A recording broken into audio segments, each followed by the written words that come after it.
you look at the countries in which you have both capitalism and democracy, there have always been two possible sources of tension. There are those, especially more conservative people, who worry that democracy will swallow capitalism. Those who do not have very much will use democracy to vote themselves more. So that's one concern that can happen. The opposite concern, and it tends to be people on the political left who worry about this more, is that capitalism will swallow democracy. That because some people have much more wealth and economic power, that they will use that to essentially take over the political system. Well, as I said, I think a government should guarantee as much as possible competition. Competition meaning allowing entrants to be able to enter in the market. Capitalism should be very closely connected to competition, and democracy should be closely connected to competition. I think the key connection between the two is competition between people and in the industries and enterprises and entrepreneurs. And when you lose competition, then you have monopolies, which also then affect politics. Markets allocate things and distribute incomes, but governments can say, no, I'm going to take this money from you and give it to somebody else. So they can also allocate this, or the governments can say, we're going to build bridges and not, amusement parks. So they can also take these decisions. That's why these two systems are often in conflict. And they're in particular in conflict about distribution of income. Because again, if democracy really worked well, would redistribute much more income. Would have much more equality than we have.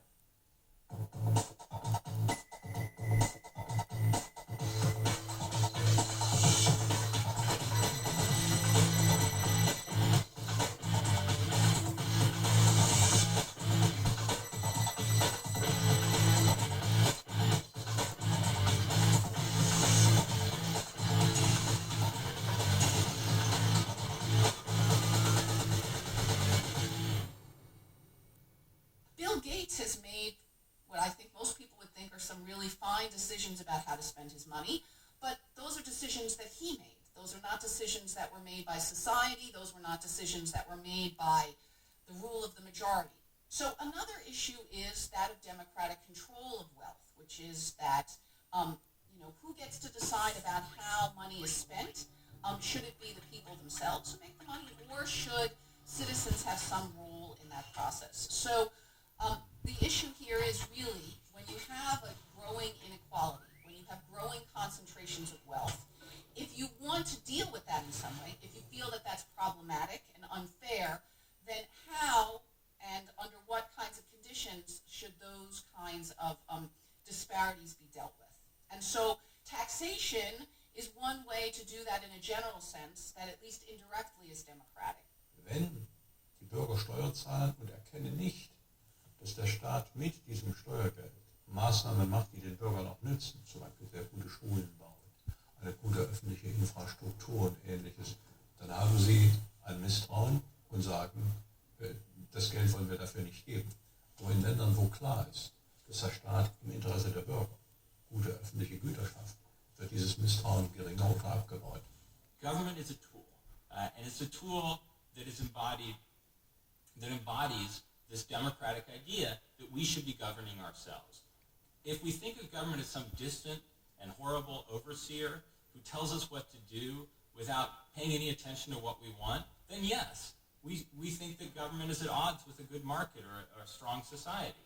But if we see it, as we should, I think, as a vehicle by which we can achieve the goals that we can't achieve on our own, then we can and should be much more accepting of a strong government role that helps support a strong and innovative market. The real challenge is getting people to see it that way. And that is really the paradox that's raised by rising inequality, because government has played an important role in the United States and in some other countries in exacerbating inequality.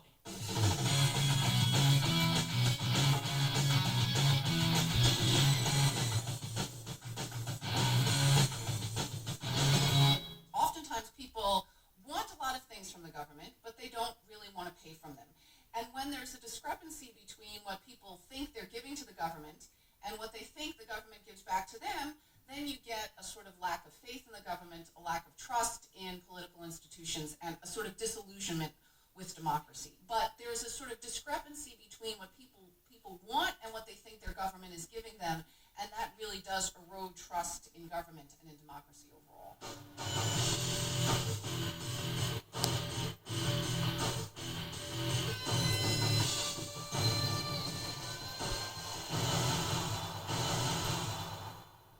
So naturally, the whole neoliberal assault on the public has led to a decline in democracy and trust in government, trust in institutions, in general, social dissolution.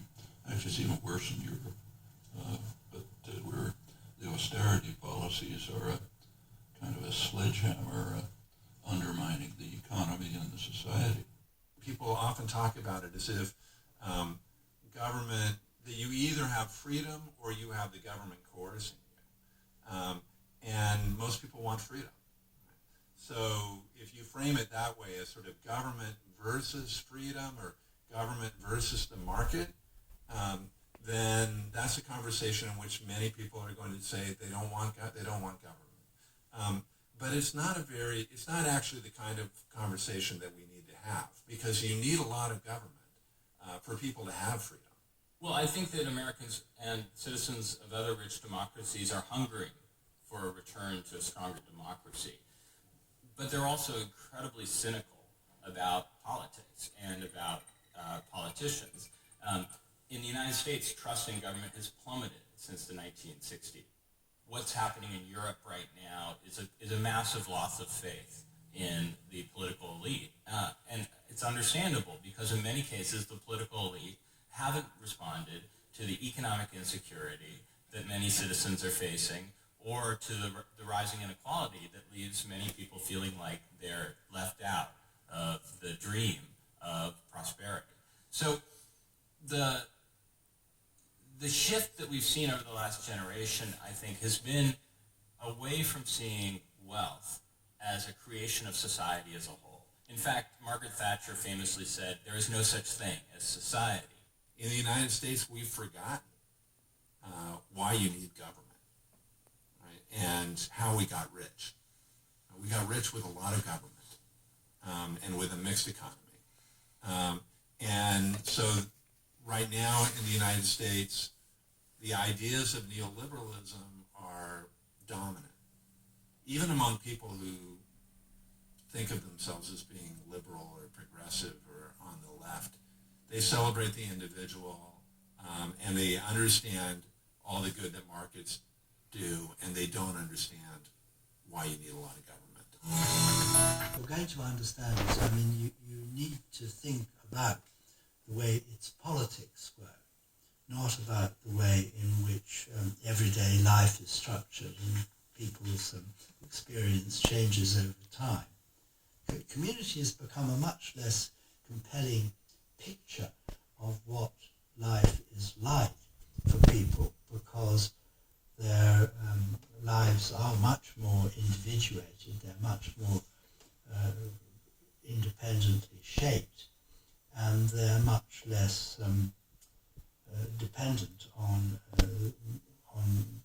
extended social relations. So people live, they live in narrower personal spaces. We've also stopped seeing ourselves as deeply tied to others as we once did. I know that that after World War II, that Americans felt like they were connected by the bond of shared conflict. And indeed, Europe emerged from the ashes of the World War with a strong sense of solidarity. And that solidarity was embodied in a common project of building prosperity. So what is it going to take to create that sense of common purpose today? We don't want to have a world war every time we get concerned about inequality. We don't want to have a depression every time we want to respond to insecurity. We want to figure out reservoirs of support for addressing inequality within our own societies.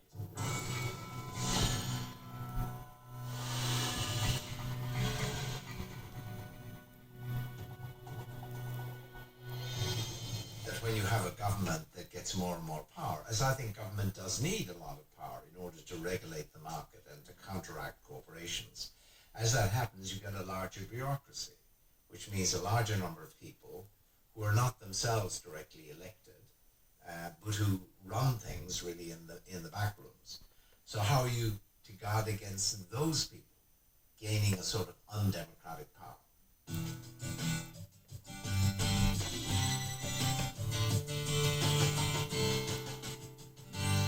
Finally, democracy and bureaucracy are opposites. You cannot have a robust democracy and powerful bureaucracies. Because let me tell you, bureaucracies have a view of the world which is totally antithetical to democracy. Bureaucracies have a hierarchical view of the world. It's a pyramid. You choose a government, but then the government has to govern. And citizens obviously often don't like the way the government governs. Citizens can organize in protest against government policies. Yes. And they can organize in other forms of trying to